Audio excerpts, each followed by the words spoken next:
మన ప్రభు అయిన యేసుక్రీస్తునందు మిక్కిలి ప్రియమైనటువంటి నా సహోదరి సహోదరులారా, మీ అందరికీ యేసయ్య శ్రేష్టమైన నామములో వందనాలు తెలియజేస్తూ ఈ ఉదయకాల సమయపు శ్రేష్టమైన దేవుని వాక్ సత్యాన్ని ఒకసారి జ్ఞాపకం చేసుకుందాం.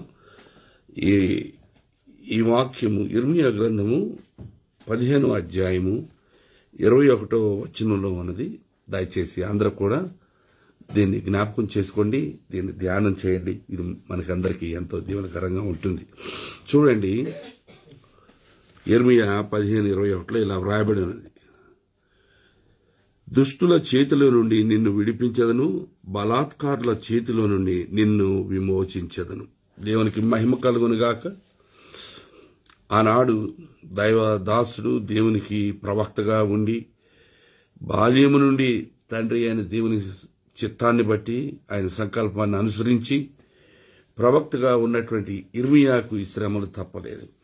ఆనాడు దేవుని అందరి విశ్వాసం కలిగిన భక్తులు, ఆయన ద్వారా ఎన్నిక చేయబడి వినియోగించబడిన అనేక మంది దైవజనులు శ్రమలు ఎదుర్కొన్నారు. శ్రమానుభవము లేనిదే గొప్ప దైవజనులు అనడు కాలేరు.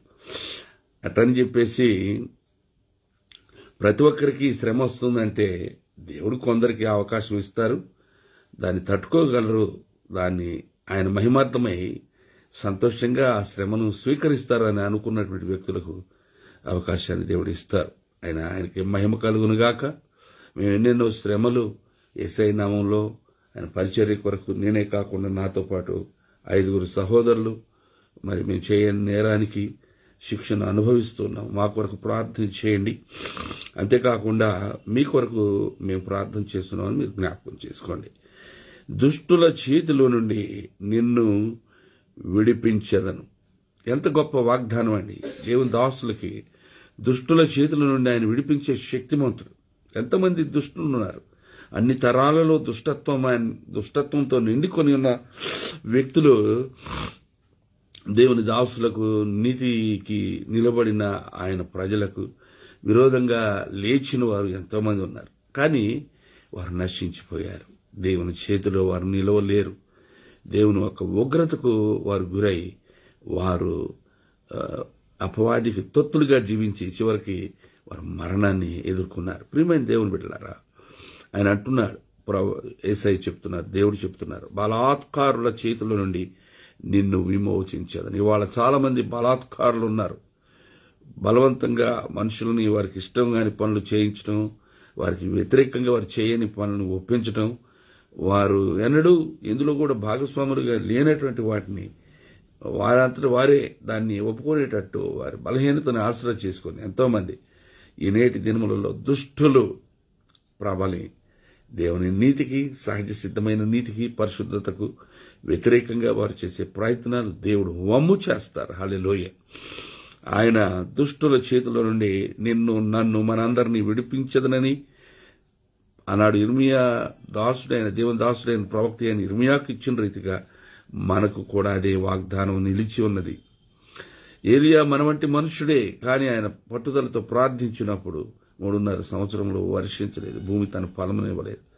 అంటే నీ వంటి నా వంటి అతి సాధారణమైన మనలను ఆయన ఎన్నుకొని తన మహిమలో భాగస్వామ్యం ఇవ్వడానికి, తన మహిమలో మనం పాలిభాగస్సులం కావడానికి మనకి కొంత శ్రమని అనిపించినా, మనం భరించలేమని కొంత మనం చింతపడినా, మన చింత యావత్తు ఆయన తీర్చి మన భారం యావత్తు భరించి మన పక్షమునైనా గొప్ప కార్యం చేసే దేవుడని ఉదయకాల సమయంలో మీకు తెలియచేస్తూ, దుష్టుల చేతిలో నుండి నిన్ను విడిపించదను.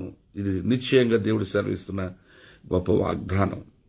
బలాత్కారుల చేతిలో నుండి నిన్ను విమోచించదను అని మన దేవుడు ఈ ఉదయకాల సమయంలో ప్రియులైన మీ అందరికీ, నాకు, మీ కుటుంబాలకు, నా కుటుంబానికి, మన పిల్లలకు, మనకు, దేవుని దాసులైన ప్రతి ఒక్కరికి ఈ గొప్ప వాగ్దానాన్ని చేస్తున్నారు. కనుక ఈ మాటలు మనం జ్ఞాపకం చేసుకొని, మనము మన దేవుడు విడిచిపెట్టువాడు కాడని, సదాకాలం తోడుగా ఉండే దేవుడని, మన పక్షమున పోరాడే దేవుడని, నీతి న్యాయములు జరిగించేవాడని, ఆయన తన దండమును తన చేతిలో పెట్టుకొని తగిన కాలంలో తీర్పులు ఆయన బయలుపరిచే దేవుడు అనే సంగతి మనం జ్ఞాపకం చేసుకుని ఆయన బలిష్టమైన చేతి క్రింద దీన మనస్కులమై ఉందము గాక. ఆ విధంగా చేయడానికి దేవుడు తన మెండైన కృపను మనకు అనుగ్రహించును గాక.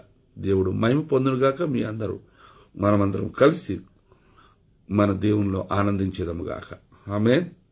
అందరికీ చాలా వందనాలు. చిన్న ప్రార్థన చేసుకుని ముగించేసుకుందాం. దయామేడ, ఎంతో కృపగలిగిన దేవుడవు, నీ కొరకు లెక్కలేనన్ని శ్రమలు అనుభవించి అయా నీ సందేశంలో పరలోకపు మహిమలో నుండి నువ్వు బయలుపరిచిన నీ ప్రవచనాలను నీ ప్రజల పక్షముగాను ఆయా వ్యక్తుల పక్షంగాను నీ దాసుడైన దుఃఖించు ప్రలాపించున్న ప్రవక్తగా పేరు తెచ్చుకున్న ఇర్మియాకు నీవు ఇచ్చిన వాగ్దానం, ఆయనకు ఆహారం నువ్వు కొలత చొప్పున అనుగ్రహించావు. ఆయనకి ఏది మిస్ కాకుండా అన్నీ అనుగ్రహించావు. ఆయన కాపాడిన రీతిగా నేటి వరకు మమ్మలను కాపాడుతున్నావు. అదే అనుభవాలు మాకు కూడా మీరు ఇస్తూ ఉన్నారు. అలనాటి భక్తులు వారి జీవిత కాలంలో అనుభవించిన ఈ మహత్తరమైన శక్తి ఈ నేటి దినాల్లో మాకు ఎంతో అవసరమైనది, ఆవశ్యకమైనది కనుక మాకును అట్టి దయచేయండి. మేము నడకలో తొట్టిల్లిపోకుండా నీలో స్థిరంగా నిలిచి నడిచి సాగిపోవటం సహాయం చేయండి.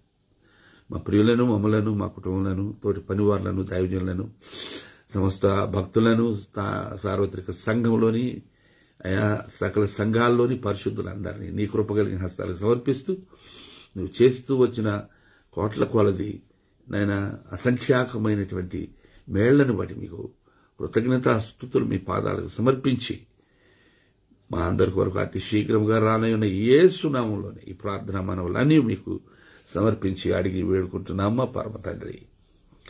ఆమెన్. ఆమెన్. హల్లెలూయా. చాలా వందనాలండి. I'm very happy. కొంత శారీరక బలహీనతలు మనిషిని కృంగదీస్తున్నా దేవుని అందరి ఆనందము, పరిశుద్ధుడైన మన దేవుని ఎడల మనకు కలిగిన విశ్వాసము, ఆయన మనతో ఉన్నారని, మనలో ఉన్నారని, ఆయన చేస్తున్న కార్యాలు ఆగిపోవని నేను తెలుసుకొని మీ అందరితో పాటు నేను సంతోషిస్తున్నాను. దేవుడు మన దీవించిన కాక. మరలా దేవుని చిత్తమైతే రేపటి ఇదే సమయంలో మరలా కలుసుకుందాం. దేవుడు మన దీవించిన కాక. Have a wonderful day and God bless you. Praise the lord.